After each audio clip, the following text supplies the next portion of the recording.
Hello guys, ഞങ്ങൾ ഇപ്പോൾ പോകുന്നത് കറുത്ത മാതാവിന്റെ പള്ളിയിൽ. അതാണ് ഞാൻ കറുത്ത ഡ്രസ് ഇട്ട്, ഇവളും കറുത്താണ്, പക്ഷെ ഒരുത്തി മാത്രം റെഡ് ഒക്കെ ഇട്ടിട്ട് വന്നു. എന്തിനാന്ന് എനിക്ക് അറിയില്ല. ഓക്കെ, അപ്പൊ നമുക്ക് പള്ളിയിലെത്തിയിട്ട് കാണാം. അതിന്റെ ചരിത്രം എന്താണെന്ന് ഞങ്ങൾ നോക്കി പഠിച്ചിട്ട് പറഞ്ഞു ഇവള്. അതെ. അപ്പോൾ നമ്മൾ പറഞ്ഞതുപോലെ നമ്മളിപ്പോൾ നിൽക്കുന്നത് ജർമ്മനിയിലെ ബവേറിയയിലുള്ള അൾട്യൂട്ടിംഗ് എന്ന കൊച്ചു പട്ടണത്തിലാണ്. വർഷം തോറും ദശലക്ഷത്തിന് ആളുകൾ എത്തുന്ന ജർമ്മനിയിലെ തന്നെ ഏറ്റവും വിശുദ്ധമായ ഒരിടം. ഇവിടുത്തെ ബ്ലാക്ക് മഡോണയെ കാണാനാണ് നമ്മളിപ്പോൾ പോകുന്നത്. 1489 അവിടുത്തെ ആദ്യത്തെ അത്ഭുതം രേഖപ്പെടുത്തുന്നത്.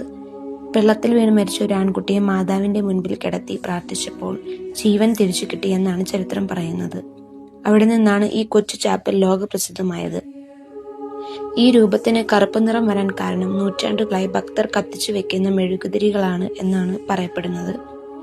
അതുകൊണ്ടാണ് ഇതിനെ ബ്ലാക്ക് മഡോണ എന്ന് വിളിക്കുന്നത്. ഈ കാണുന്ന ഓരോ ചെറിയ ചിത്രങ്ങളും, അതായത് ഈ പള്ളിയുടെ ചുറ്റും കുറെ ചിത്രങ്ങൾ വെച്ചിട്ടുണ്ട്. അത് പ്രാർത്ഥനകൾ ഫലിച്ചതിന് നന്ദി സൂചകമായി ആളുകൾ ഇവിടെ കൊണ്ടുവയ്ക്കുന്നതാണ്. നൂറ്റാണ്ടുകൾ പഴക്കമുള്ള ആയിരക്കണക്കിന് ചിത്രങ്ങൾ നമുക്കിവിടെ കാണാൻ സാധിക്കും. മറ്റൊരു കൗതുകകരമായ കാര്യം എന്ന് വെച്ചാൽ, പ്രശസ്തമായ ലുഡ്വിഗ് രണ്ടാമൻ രാജാവ് ഉൾപ്പെടെയുള്ള ബവേറിയൻ ഭരണാധികാരികളുടെ ഹൃദയങ്ങൾ അടക്കം ചെയ്തിരിക്കുന്നത് ഈ ചാപ്പലിനുള്ളിലാണ്. ചരിത്രവും കലയും ഇഷ്ടപ്പെടുന്നവർക്ക് അൾട്യൂട്ടിംഗ് ഒരു അത്ഭുതമാണ്. ബവേറിയയിൽ വരികയാണെങ്കിൽ തീർച്ചയായും കാണേണ്ട ഒരു ഇടമാണ് ബ്ലാക്ക് മഡോണയുടെ ഈ ചാപ്പൽ.